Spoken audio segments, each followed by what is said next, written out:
Hi, sixth grade. Today is Thursday, October 15th.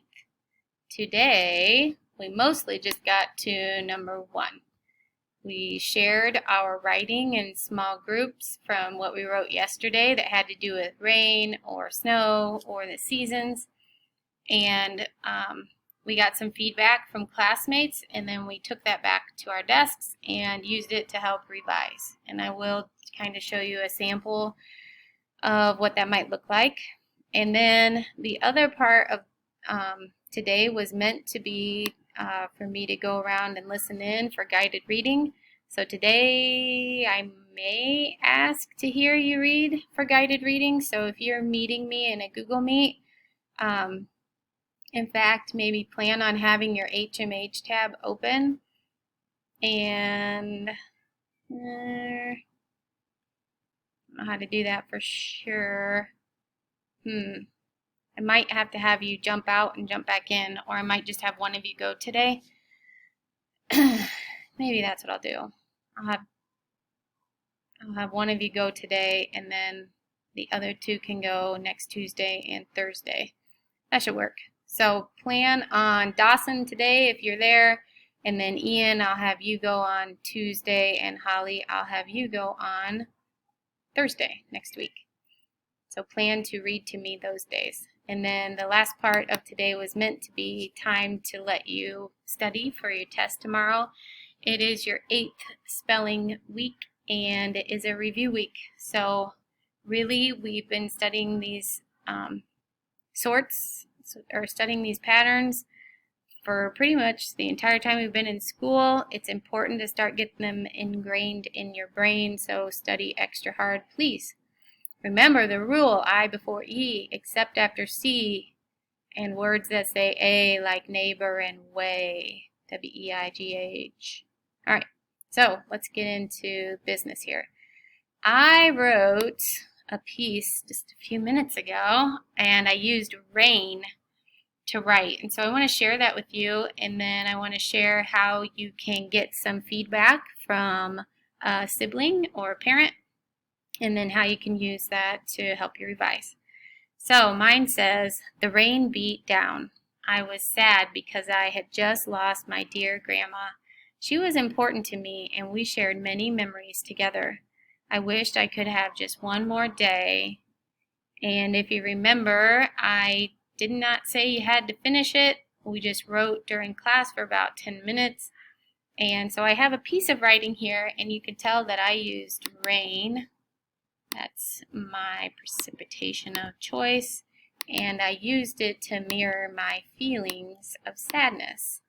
And so after students read to their neighbors, then they got feedback that looked like, what color do I want to use? Something bright, but doesn't look black. There. You are going to ask somebody to listen to yours, and you want to know what part do you like.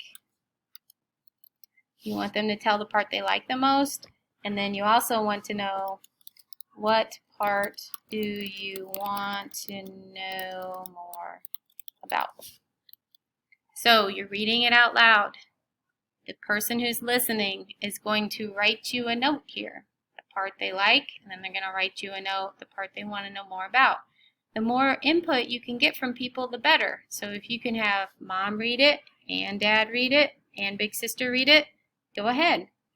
That certainly works. So let's pretend that I had my mom read it. And she said the part she liked, she said the part she liked was the part where I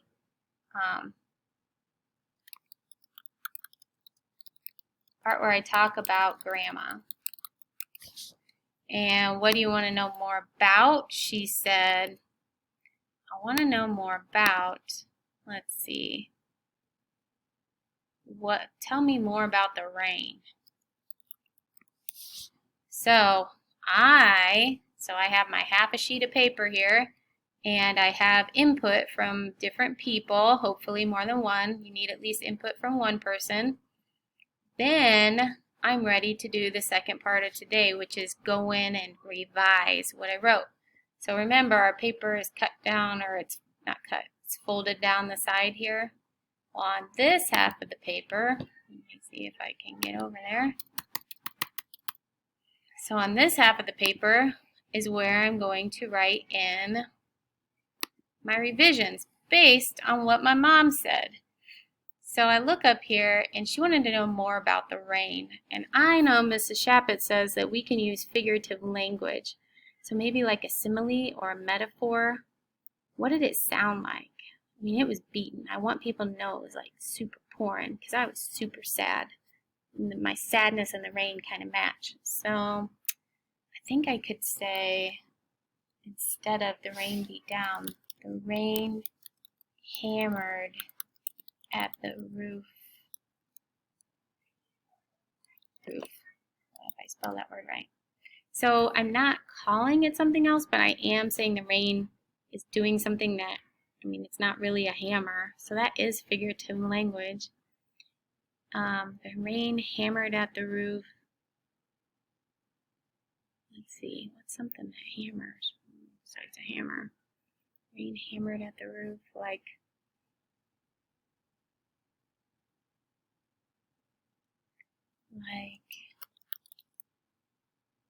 I don't know, who's your favorite drummer? Like a Def Leppard drummer? Rain hammered at the roof like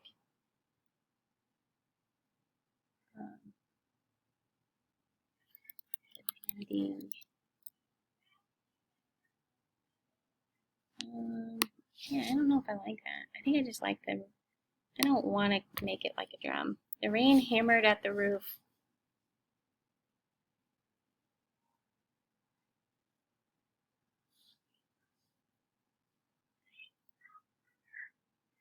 The rain hammered at the roof with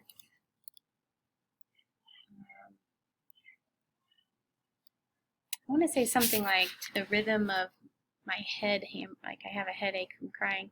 The rain hammered at the roof to the rhythm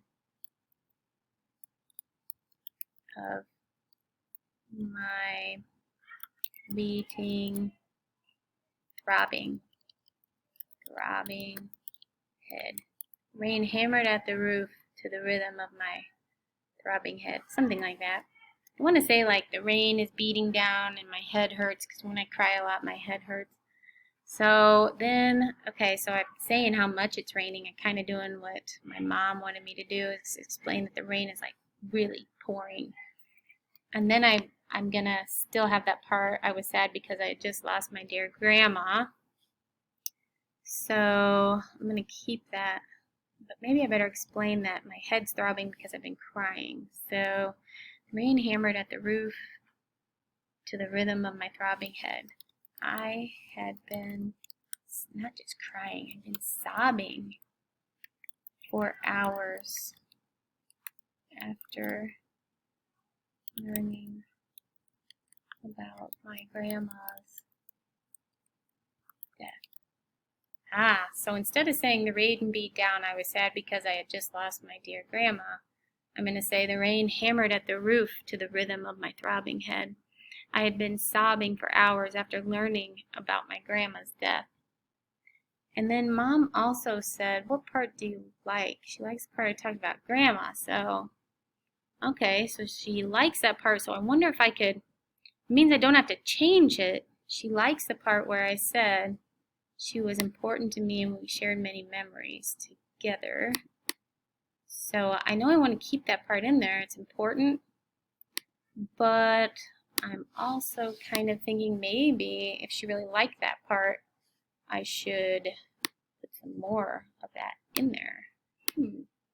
So to show that I'm skipping a little bit, but I want to add something else in because I'm typing it. If I was handwriting it, I would just draw an arrow because good writers cross out, draw arrows. You are doing this all on the second side of your paper. Please do it on your lined paper. So I would just maybe draw an arrow to this part I have highlighted in blue. And I wouldn't just say she was important and we shared many memories. Then maybe I could add in more about Grandma. Once, when I was 3, she took me, lordy, took me to such and such happened. I see I'm running out of minutes here. But you see what I'm trying to do is I want to add in whatever somebody said they liked. Could I embellish it? Could I add in more detail there because they like that piece? And I could explain it or make a clearer picture for them. Or I could talk about the time when Grandma and I made burnt cookies that smelled like, I don't know, what's something that smells really bad? And I could use a simile there. And then I'm not crossing out anything over here. I'm just adding in, I'm revising on this side any other details that I want to add in based on what these people said. That is what we spent almost pretty much the entire class period doing today. So in order to get a correct or a perfect score on this assignment, you have to have this side that you wrote yesterday. You have to have feedback from somebody. So you're going to have a piece of paper that you take a picture of. I can see that somebody wrote what they like and what they want to know more about. You have to get feedback. It's part of your score. Then I need to see that you have added in details, you added in figurative language on this side. And your final assignment on this, when you get all done, I'll just type it in here so you can pause this and look at it later. Assignment. Finish a final draft for tomorrow. You will turn in a final draft tomorrow. That means you take what you wrote over here and you rewrite it with this information pushed in. So when I rewrite it, I may not say the rain beat down, the rain hammered at the roof to the rhythm of my sobbing head. I might choose to not include this part and just have this. But there are other sentences over here that I'm probably going to want to keep. And I'm only infusing these revisions. I'm adding in the detail. So once I put both pieces together and I've added in the detail, I'm rewriting it. Either handwrite it or you can type it in a Google Doc. Handwriting needs to be neat enough for me to read, and the picture needs to be emailed to me so I can blow it up big enough to see. Sharing on Google Doc is just a lot easier, but I do still need to see proof of the handwritten part. Does everybody understand that? Yes, Mrs. Shabbat. Your other assignment is study for your test tomorrow. You have a spelling test. Oopsie daisy. And finally, you need to read your guided reading text. So you're going to go into HMH. That's not it. You're going to go into HMH, and if you're reading about stop motion animation, we'll say. So you go to HMH, click on assignments,